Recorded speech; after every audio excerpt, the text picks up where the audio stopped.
everyone. Welcome to another episode of Talking Transition. And today we are talking with Margaret from Bridgewater College. How are you doing this morning, Margaret? I'm doing good. I'm so excited to be here. Thank you. Well, thank you for having us. Talking Transition is our podcast. We are Thrive with Artie, and essentially we are a online application that teaches life skills, social skills to teens and adults with autism. And so when we learned about the Bridgewater program, we definitely wanted to have you come on and just share a bit about, how does one find out about these programs? How do you get in? And that's one of the things that I think that we're very passionate about, is helping teens who are definitely going through that transition process get all the skills that they need so that they can create a sustainable lifestyle. So tell us about the program at Bridgewater. Yeah, that is awesome. And we're so excited that other people are excited about this, and we always love to connect with other folks who are investing in young people on the autism spectrum, and because that's what we're all about. So the BASE program.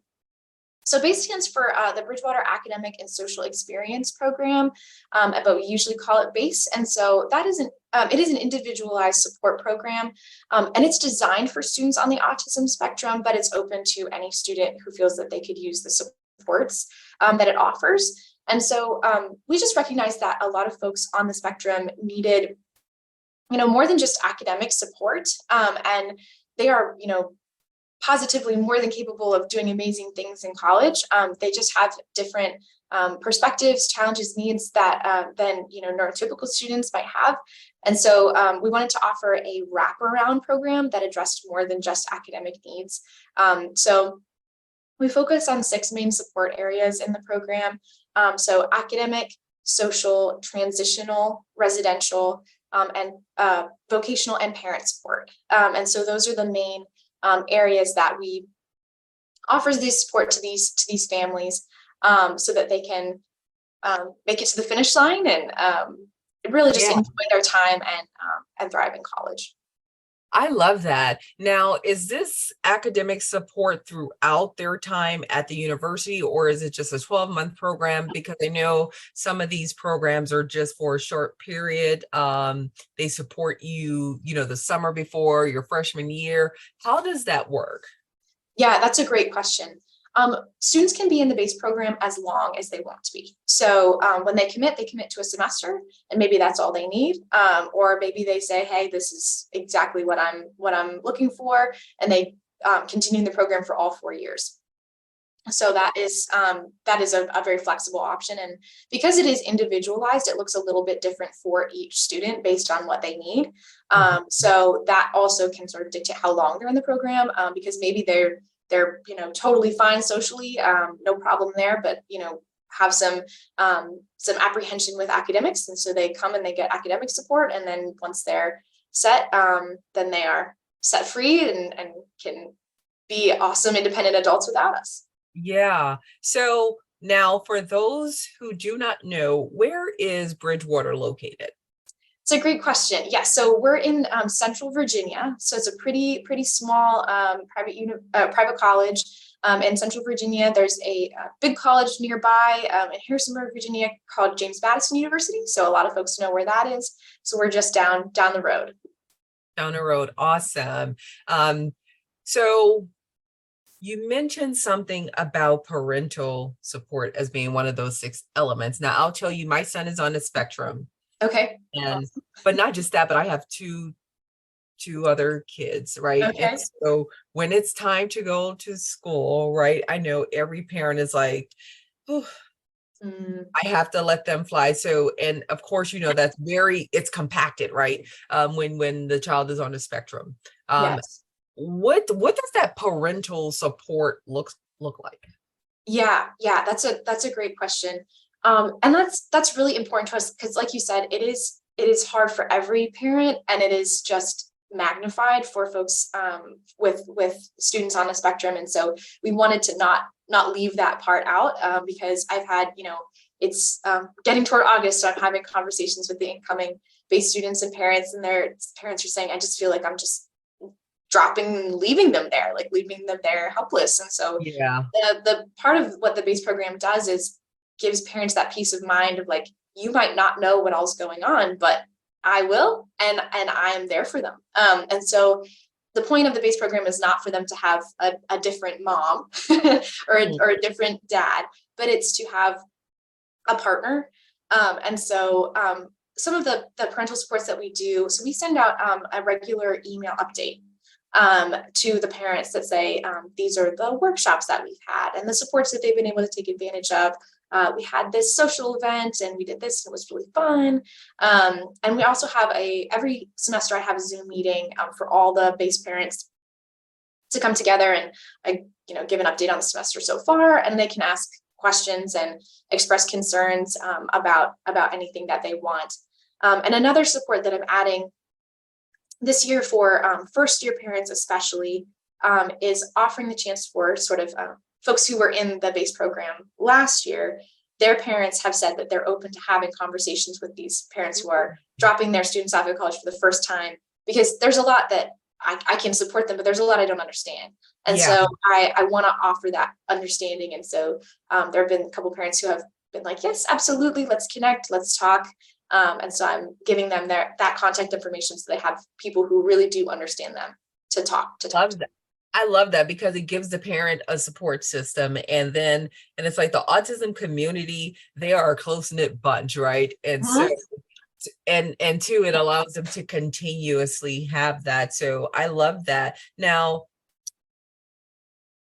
I'm thinking about the returning student. So the student that may not transition directly after high school, may take a couple years before they really decide what they want to do, or rather a couple years before they reach that point of maturity, rather, where they can handle that environment. Is there an age limit on that base program? Or say, for example, if I am a brand new freshman, 26 years old, 30 years old, can I come in and get that support from the program? Yes, yeah, absolutely. You absolutely can. And there is no age limit. If you're within our undergraduate programs, you're welcome to be in the base program. Right now, we're not offering support to graduate students. So as long as they're in the undergraduate program, they're welcome to be a base student. Awesome. Great question. Yeah. So what does that residential program look like? So I'm assuming does every freshman, is it a university policy for all freshmen to live on campus, or how does that work?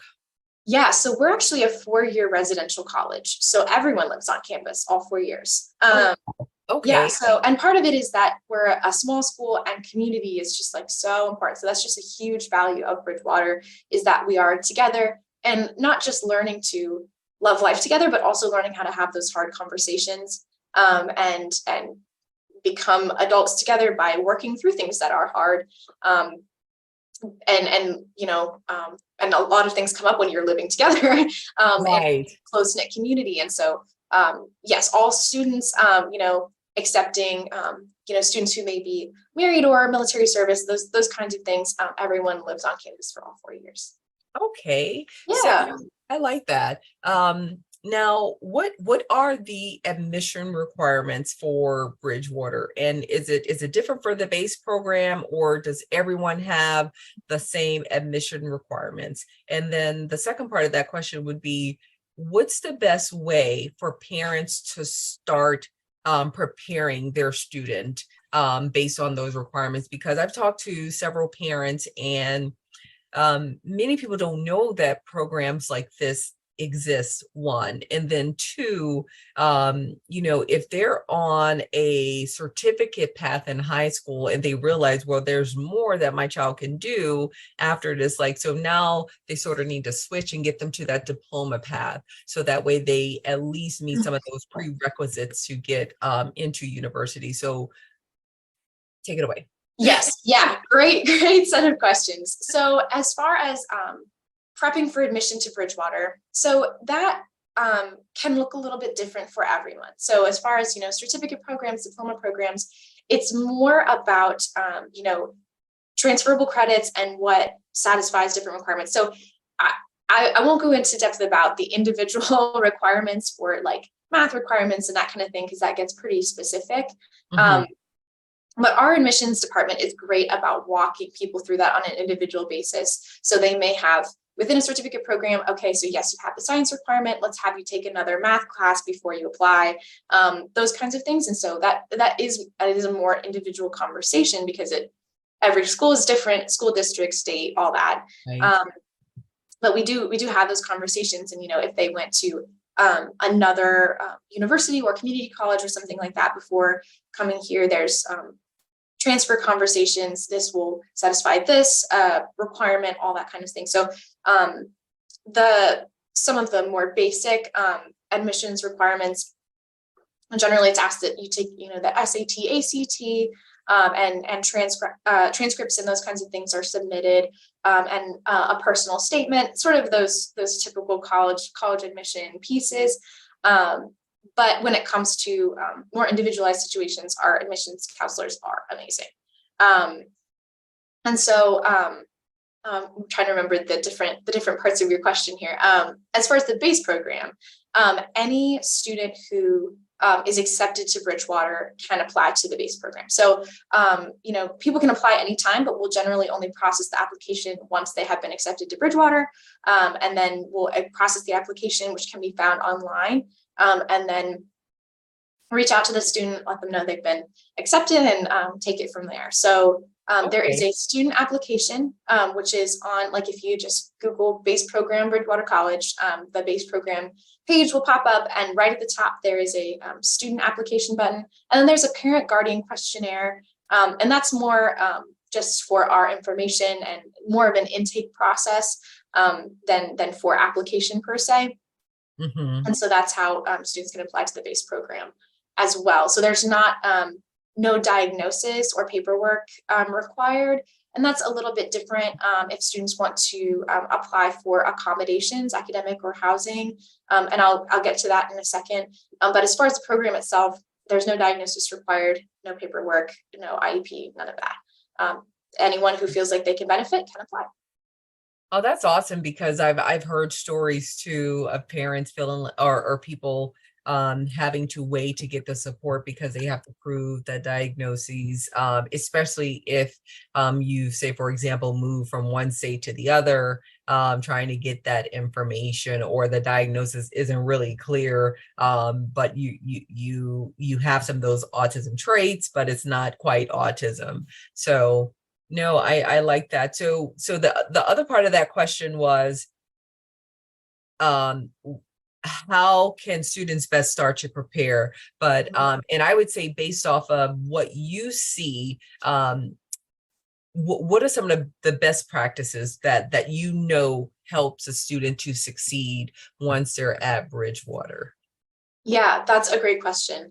As far as specific to folks on the spectrum, just to jump back really quickly to accommodation. So as far as, getting that paperwork and that kind of thing, if a student is wanting to apply for, so if they have an IEP or a 504 in high school and are thinking it will be helpful to apply for an academic or housing accommodation for college, having that documentation is good, because that is a requirement under ADA that documentation is submitted. So it's not required for the base program, but that is a great way to prepare for college if that is something that they're anticipating doing, is getting that paperwork together.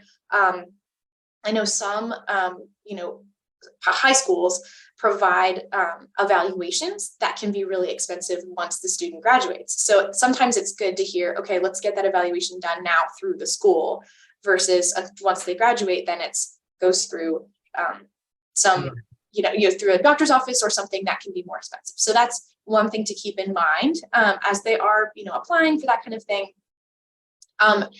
As far as, being successful in college, so I have a couple of very practical, almost trivial sounding things that end up being extremely important for preparing to come to college. One is that people don't normally think about is that students learn to check their email every day. And you just don't think about it really. And maybe as a high school student, maybe as a high school, struggle. right, exactly. And maybe as a high school student, you don't get that many emails. Or if you do, like it's one that you're expecting and you go looking particularly for it. So, but in college you have correspondence with professors and email notifications about all kinds of things. So just a lot of information comes to you through emails. And I have found that students who come to college already having that habit of checking it every day, I mean, it just is so much easier in so many different ways to already have that as a habit. And so that is one of several habits, I would say, that it's good to start forming before coming to college. Another one is, getting up at the same time and going to sleep at the same time every day, which is not always possible. And technology makes that hard, especially if you're a night owl. And I know a lot of folks on the spectrum tend to be night owls. Yeah. So that's tricky, but it is better to go into college having that habit and having sort of conquered that already, versus having to do it whenever you are here and kind of on your own and embracing a lot of other new things. And so sleep habits are great. Eating I mean, it's college students, whether they're on the spectrum or not, kind of have a hard time remembering to eat sometimes. And so, learning to manage your diet and have good food choices and dietary choices and good water intake. It all sounds very, very basic, but it is really different to have, mom and dad aren't reminding you about that anymore. And so you realize, without that, you might forget about it, and just go on living your life. And then you're feeling horrible and you have no idea why. And it's because you haven't drank any water in 3 days. And So just those sort of basic things can be really helpful. And one last thing is learning to do their laundry is really helpful. If they're already in the groove, in the habit, then makes the transition a lot easier with already having that routine developed in college. Oh, those are some great pointers. And like you said, you would think that, things that people wouldn't think about, but yeah, that's true, because I know myself, like I still do, I do everyone's laundry sometimes. And it's just easier sometimes. Yeah, you guys have to learn how to do this. Like, right, these are life skills that you definitely need to, but learn how to do. So no, that's awesome. So let's say I'm coming up on my sophomore year, and I'm still sort of kind of trying to figure out my way. I'm in the base program. What does that academic support look like in trying to help me identify a major and choosing something I think that is appropriate for my abilities? How does Bridgewater support in that way? Yeah, that is a great question. So I mean, it's interesting that you say they're a sophomore, they're incoming second year, because usually we say take a semester, take a year, give something a try, and we will, regroup and see what happens. And usually, so for some folks, they make it to midterms, their first semester, and they're like, this is just not right. For some, they do their first semester and those classes are piece of cake, and then they go second semester and they get into like maybe a 200 level class and they're like, oh, I don't like this at all. So there's flexibility, and there's the average college student changes majors 2-3 times nowadays. I definitely did it 3 times. Yeah. See, it's very normal. And so like part of what I do in my job is just try to normalize it. Like, just say it's okay to not know what you want to do right now. It's okay to come in, still without a decision, but also to encourage those folks who like absolutely know what they want to do. And this can be hard, particularly for folks on the spectrum, if they have a very distinct interest that they've had for a long time, and they choose that as their major, and they come in and they discover it's not what they thought it would be. It's okay to have that conversation and say that can be something you love, but not what you do every day. And what that looks like for them, because I mean, that's hard for any student period to sort of reconcile that if that's what they've been thinking they want to do for a long time.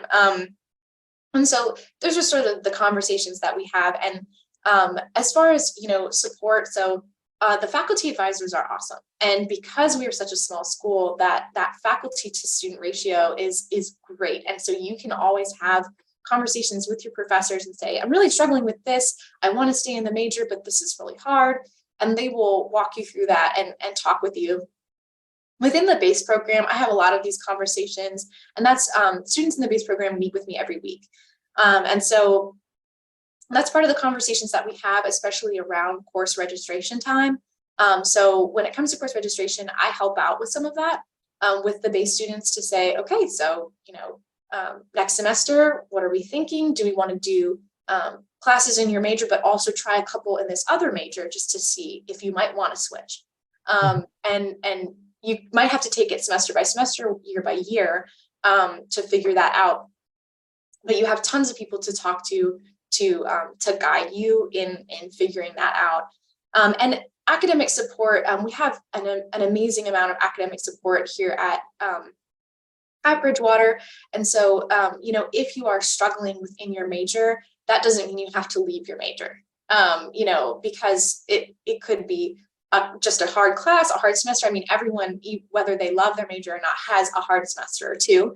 And so one thing that is available to all students at Bridgewater, but we have also within the base program, is academic coaching. And so that is, those are fellow BC students who help you build academic skills in a group environment. So it's usually a group of 4 or 5 with 1 or 2 coaches, and they help you with keeping a planner, keeping track of, all your assignments, because it can get a little bit hectic sometimes. Study skills, test taking skills, time management, managing procrastination, all of that stuff. And so it's less about, specific subject tutoring, which we do have, and that's separate, but it's more about skills. Yeah, those executive function skills are so important. Yes, yeah. And so for folks in the base program, we have coaches so the base students do coaching together. And then rather than with other students in the student body, and the coaches for the base program have been specifically trained they know more about executive functioning skills. They know more about what that looks like for folks on the spectrum. If there's a couple of folks coming into the program who aren't on the spectrum at all, but have other support needs. And so they learn about that too. We just cater it to whatever the students' needs are, and they get trained on that so that they have a little bit more knowledge than your average coach and can support them in a more specific way. So those coaches can be an awesome support for persevering in a major. Maybe you just are not studying the way that your major requires, and you really want to stick with it. And so you just need help adjusting your study skills. And we also have tutoring. We also have a math center and a writing center. And those are drop-in services. So you can just walk in with your math homework, say, I'm losing my mind, somebody please help me. And they will help you right there. Same thing with writing. You can bring an essay in, get feedback, get revisions. So there are tons of people there that say, let's try to make this major happen for you. It doesn't mean you have to give up if you are struggling. Yeah, no, I like that. And so now you mentioned the coaching, and we think about career services. So what type of support is available for the person that is approaching graduation? So I know, the statistics, the unemployment rate is over like 85% for adults with autism, and most adults with autism over 25 have never really had a paying job. So, and I've met students who have graduated from college, but were struggling to make their mark in the workplace. So what type of support does Bridgewater provide when the student is about to graduate and enter the real world? Yeah, and these are all great questions. And that's sadly that employment rate is not that different for folks who have bachelor's degrees who are on the spectrum versus folks who don't. And so, if they're coming into Bridgewater College, if they're coming into the base program to get a bachelor's degree, I want to make it worth it. I want to make it worth it whenever they go in to find a career and they can find something they really love and that they can have meaningful employment. So not only have a job, but have a job that really means something to them. So we do have, that's one of our 6 areas is vocational support. And we have an awesome Center for Career Development here at Bridgewater. And so we partner a lot with them to provide these services. So one thing that we do for the base students is that they have the opportunity to attend workshops throughout the year on just vocational skills. And so this is just specifically for base students. So usually the ones the first semester are more for first year, second year students, and then the second semester is more for third year, fourth year students. So for example, last year we had ones on 4-year planning, building your resume, finding an internship, using LinkedIn, just really practical stuff. And so staff members from the Center for Career Development came over and just had awesome just materials and insight and wisdom. And a lot of them have been here for a long time and know everything there is to know about this. So we really appreciate their wisdom, and they pour into these base students really, really, really well. Another thing that we have as a vocational support is the opportunity for students in the base program to be matched with a job on campus for like 3 to 5 hours per week. So they do have to meet a certain GPA requirement, because we don't want to add something to their plate if they're already, working through academics, trying to get the hang of that. So at the start of their second year, and if they meet the GPA requirement, we match them with a job. We try to make it something that connects with their future interests, but mostly it's there to build skills. So how do I talk to my supervisor about an issue I'm having? How do I manage my schedule? How do I do an interview, do a job interview? All those just very practical things to start doing in college so that they are prepared for that outside of college. And so we, in collaboration with the Center for Career Development, provide like interview coaching and resume coaching and just whatever they need to achieve those steps. So that's the other sort of big vocational support that we have. But we also have this upcoming year, I'm sort of including with the base program, one-on-one consultations with the Center for Career Development. So each junior in the base program is going to be asked to meet with the career development staff at least once each semester. So at least twice in the upcoming year. For seniors, it will be twice each semester. So at least 4 times in the upcoming year. Because some folks might not want to have those conversations, frankly. Like they might just be really anxious about the idea of finding a career and getting out in the world. So they just are like, I'm just going to avoid this as long as I can. So I want to help say, hey, it's okay. We can have these conversations. Let's just get started. Let's start slow and have those one-on-one conversations with them so they can, whether it's doing an assessment to see where their strengths are, what they want to get into, or, hey, I think this would be a good time to find an internship. Let's go start digging and find you some opportunities. So those are the vocational supports for the program. I like that. Why Bridgewater? If I'm a parent and I'm trying to make this decision, why would I choose Bridgewater? That is a great question. I have so many answers. So Bridgewater is, first of all, just a really special community. And I think there is something very special about small schools, small colleges, and it is a tight-knit community because everyone lives together. But it is amazing how well everyone gets along around here. And it's great to know everybody's name and make those connections. And there's also tons of opportunities within the community to get to know others. I mean, there's tons of on-campus groups, clubs, you can get involved with advocacy and or build skills, extracurricular, there's so many opportunities to get to know others and have a voice on campus. For folks on the spectrum, a small school can be better in a lot of ways because it is, just on a very basic level, less stimulating. And there's less noise and there's more, it's easier to form those one-on-one relationships. There's, less anxiety when it comes to, smaller classes. I could get to know the people beside me because there's not 100 other people in this room. And so one thing that, when the base program was being developed, the thought behind it was, there are some of these there's not many programs out there, which is unfortunate, but a lot of the programs are at bigger schools. But it makes a lot of sense to have a program like this at a smaller school where folks on the spectrum would be more likely to go.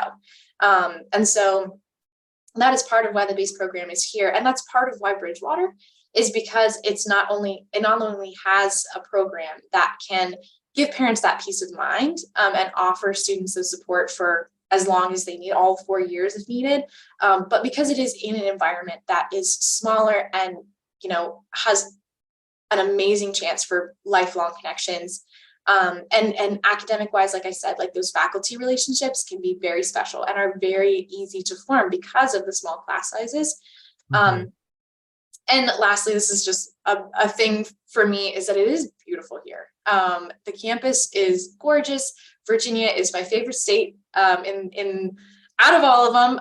And so I just think it's the most beautiful place to be. Like right now, it's just so green and sunny, and the campus itself is wonderful. So I think that's also another big why Bridgewater. Oh, wow. That I'm sure you have given our listeners, our parents, a lot to consider. And thank you so much for, answering all of our questions. I think you gave us some really, really great information. And I think parents have now, they're equipped with what they need to sort of start putting some things in motion for their teens and young adults who are interested in going to college. So how can they get in touch with you if they have questions? What's the best way to reach out to find out more about Bridgewater and to possibly come and to see how beautiful it is in person? Yeah, that's a great question. So the easiest way to schedule a campus visit is to hop on the Bridgewater website, and you just can Google Bridgewater College, it'll pop right up. One thing to note is that there is another school that is named Bridgewater, that's a Bridgewater State. So that is a different school. So please make sure you look up Bridgewater College, and that's us. And so if you look up there, you'll be able to schedule what's called a personalized visit. So you can pick the time that you want to come on campus, and your admissions counselor will be able to give you a tour. When you're connecting about a tour, you can say, hey, I want to find out more about the base program. They'll connect with me and we can meet here in my office in person. Or if need be, we can meet over Zoom. And that's one way to connect with me. Another way is you can feel free to call my office. So my phone number is 540-828-5660. And that goes straight to me. And then I also am able to respond on email. So that my email address is a little bit longer, but I'll go ahead and spell it. So M Benavides, MBENAVIDES @bridgewater.edu. So you can communicate with me over email that way as well.